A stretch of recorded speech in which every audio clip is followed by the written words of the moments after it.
Debt and taxes make the rich richer. Debt and taxes make the poor and middle class poor.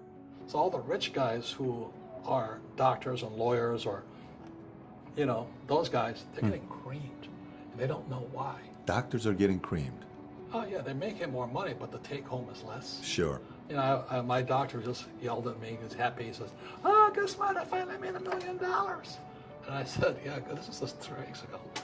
And so I said, yeah, well, how much you pay in tax? This is 2014. He says, $750,000 in taxes. So his net was about $400,000. That's not bad. But when I make $1 million, I keep $1 million. And the reason is because I don't make it by working for money. See, if you work for money, you're taxed. So that's why lesson number 1 in Rich Dad Poor Dad is the rich don't work for money. What we do instead is we create businesses as entrepreneurs. We acquire real estate. I don't invest in the stock market. Okay? So the reason is because as entrepreneurs, I have more control over my income, how much I make, and how much I pay in taxes. And because I'm an entrepreneur as well as an investor in real estate, I pay 0 tax. So every time I make, let's say, $1 million as an entrepreneur, I immediately invested in real estate. I have a 4-to-1 step up. So I put $1 million in real estate. I get $4 million from the bank. That's why I love banks. But the banks are screwing everybody else. Terrible. But it's good for me. That's why you say when you print, it's good for you, but when you print, it's bad for people that work for money. Because when you print, savers get creamed and people who work for money get creamed. When they print, debtors get rich. You see, debt and taxes make the rich richer, and debt and taxes make the poor middle class poorer. And that's what I cover in this little book here. See, when you look at history, anytime a country printed, they corrupted the money supply. The empire collapsed. So the Romans tried it, and it was called debasing the currency. Debasing means they took a silver coin and they mixed base metals like nickel and copper and those things inside. America started doing the same debasing in 1964. So when you look at our silver coins, in 1963 they were not pure silver, they were silver. And in 1964 you go, oh, what's that little copper tinge there? That's debasing. So throughout history, anytime a government has debased or printed their money, the economy eventually collapses. So the Romans tried it, Zimbabwe did it, the Germans did it, Milosevic did it, China did it. So every time they print money, history will tell you the same thing.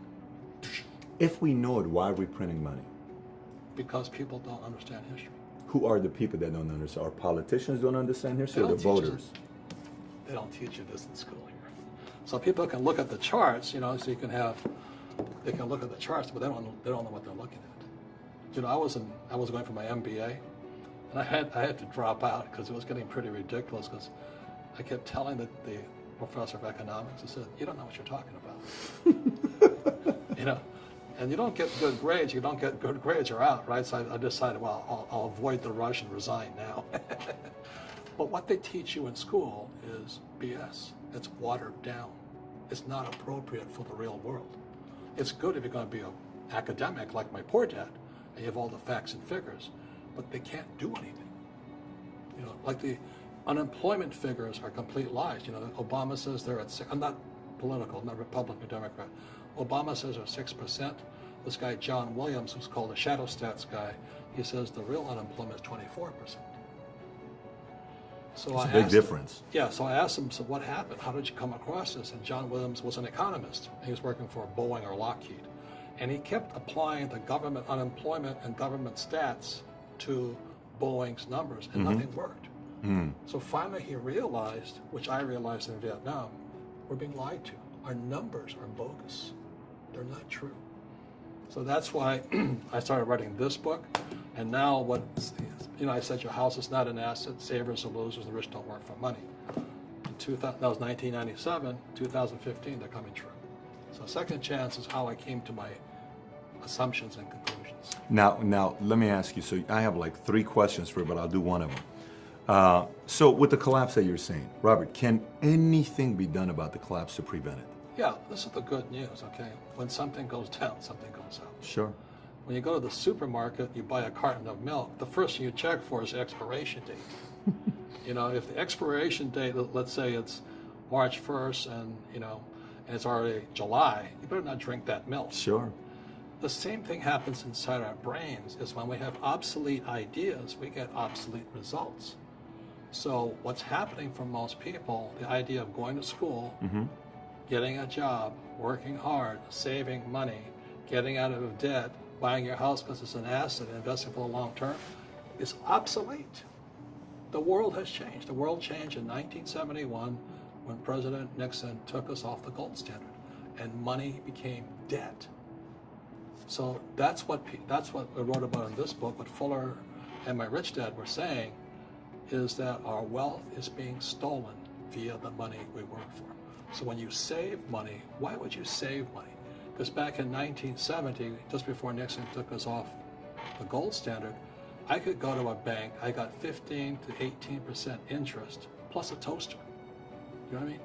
Today, the banks are charging you interest to save money. In other words, banks don't want your money because they printed too much of it. And that's why there's this bubbles in stocks and bubbles in real estate and all this. People are dumping the cash. Because as I said in here, savers are losers and cash is trash.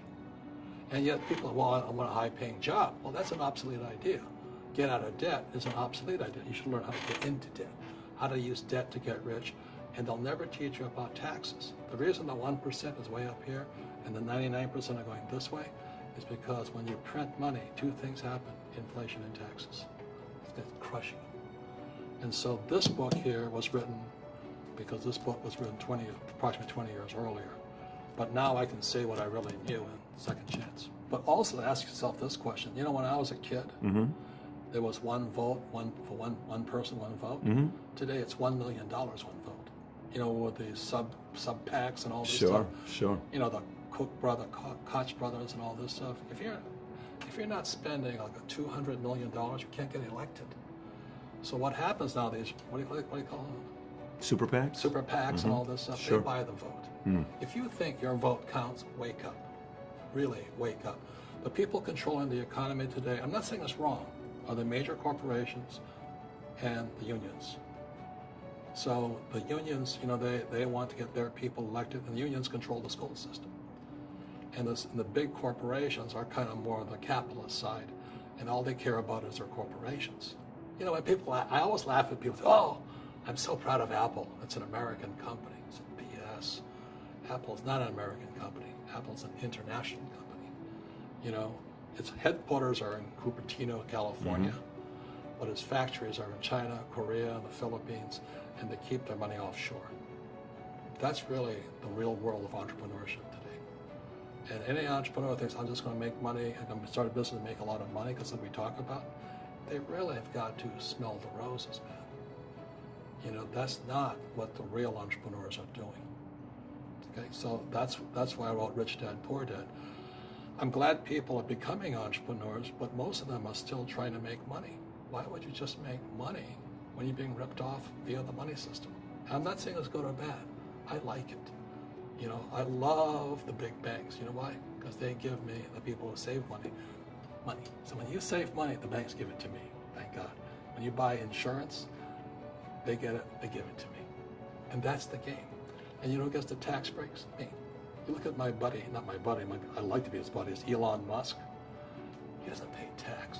He gets what, $50 billion? Elon Musk doesn't pay taxes. No, but he gets tax breaks. Sure. So I get tax breaks. The incentives. Yeah, right. And subsidies. So then the LA Times just went, oh, Elon Musk is ripping us off and all that. Well, Elon Musk is doing what all entrepreneurs should be doing, which is providing jobs and bringing in investment. That's what they do. So when Elon, state of New York, I don't know how many millions they put into a factory to build his batteries. Well, they gave it to him for $1 a year. Why? Because when Elon moves his business into this factory, and I think is where Kodak is, anywhere that Rochester, I think that's where it is. He'll move jobs in there. Nevada just gave him $1.3 billion in tax subsidies and supplements because he's going to move jobs in there. And that's what real entrepreneurs do. So do we need more entrepreneurs? Absolutely. Okay. But the trouble is, most entrepreneurs, there's 28 million small business owners in America. 24 million are what are one-person entrepreneurs. They're called non-employee entrepreneurs. So and that's what happens is when people don't really understand what an entrepreneur does. So most big people are self-employed, but they're not really entrepreneurs. The self-employed pay the highest taxes of all, and nobody tells them that. So that's why I was laughing about my doctor. I made $1 million something. I said, yeah, how much you pay in tax? $750. Is that smart? And so when I talked to him, he gets all confused because he did the right things. He went to school, he works hard. It's he and his wife in the business, and they're really good people, but they're not financially educated. So when I talked to him about how I can make 6 or 7 million a year and not pay taxes, his head hurts because he didn't have this book, you know what I mean?